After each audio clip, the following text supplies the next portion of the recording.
intanto salutiamo Renato.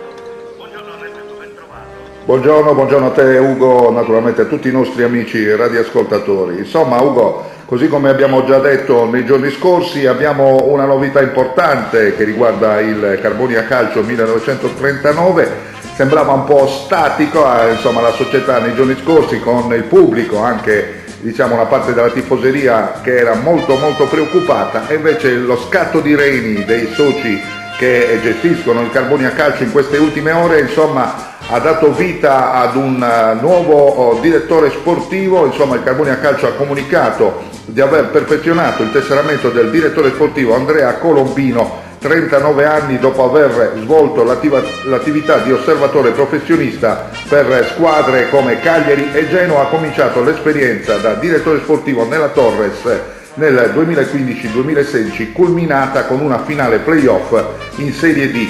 Successivamente ha ricoperto il medesimo incarico con Atletico Uri e Sassari Calcio Latte Dolce. Il nuovo direttore è già al lavoro con la società per la scelta del mister, dello staff e della rosa di giocatori che affronteranno il prossimo campionato di Serie D. Insomma, questo è il comunicato ufficiale della società, che ha annunciato proprio il nuovo direttore sportivo, che viene insomma da una società importante qual è la Torres. Ha fatto una grande esperienza e probabilmente nelle prossime ore ci potrebbero essere già sviluppi, caro Ugo, per quanto concerne l'allenatore.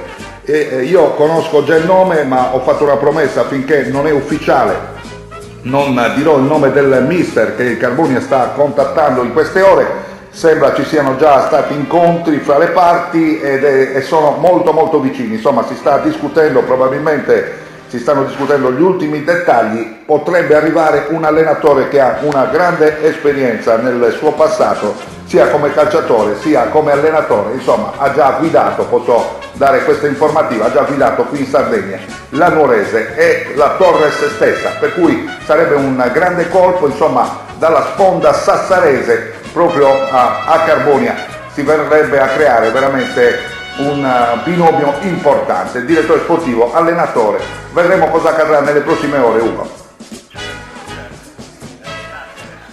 Allora, oggi in campo anche il Cagliari, no? Oggi in campo anche il Cagliari, che ha giocato davvero una grandissima partita contro l'Atalanta. È stato un Cagliari sfortunato, un gol annullato come abbiamo visto, probabilmente veramente un gol strepitoso. L'arbitro è stato troppo severo in quella circostanza. Poi il Cagliari, dopo l'espulsione di Carboni, è rimasto con 10 uomini in campo, ma ha dimostrato davvero di avere grande grinta. La formazione di Zenga si è battuta benissimo contro la formazione migliore in questo momento del campionato di Serie A, cioè l'Atalanta. Ha perso per 1-0, avrebbe potuto probabilmente pareggiare quella partita. Oggi affronta la Fiorentina, un'altra formazione certamente che non ha una buona posizione in classifica, ma che ha nelle sue fila giocatori importanti. Possiamo dare velocemente anche le due formazioni. La Fiorentina e Viola al flanchi dovrebbero scendere con Dragonski in porta, Milenkovic, Ceccherini e Casares per quanto riguarda la linea difensiva. Poi da destra a sinistra Lirola, Duncan, Badeli,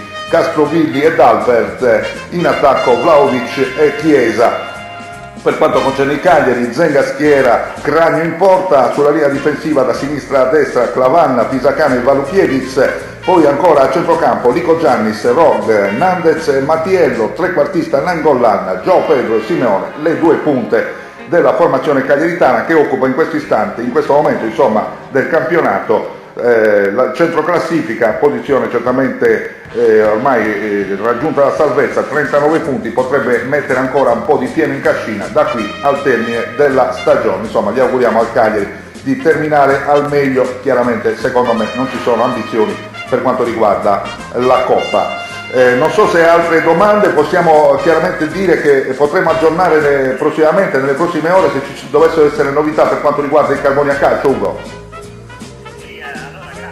Intanto ci sentiamo domani per quanto riguarda il Carbonia, ma anche per il commento sul finale della partita del Cagliari con la Fiorentina. Naturalmente speriamo di poter svelare il nome del nuovo allenatore del Carbonia. Intanto ti ringrazio moltissimo per queste informazioni che tutti gli sportivi ci aspettavano. Grazie Ugo, naturalmente sono tutti sintonizzati sempre su Radio Luna perché vogliono conoscere un po', insomma, le nuove sorprese che arrivano dal Carbonia Calcio. Come ho detto prima, potrebbe essere una sorpresona quella del mister, il nuovo mister che dovrà sedersi sulla panchina del Carbonia Calcio targato 2020-2021 e che noi seguiremo con grande attenzione sulle frequenze di Radio Luna. Grazie a tutti per la cortese attenzione. Da Renato Scanu la linea può tornare alla regia. Ciao Ugo. Grazie Renato, buona giornata.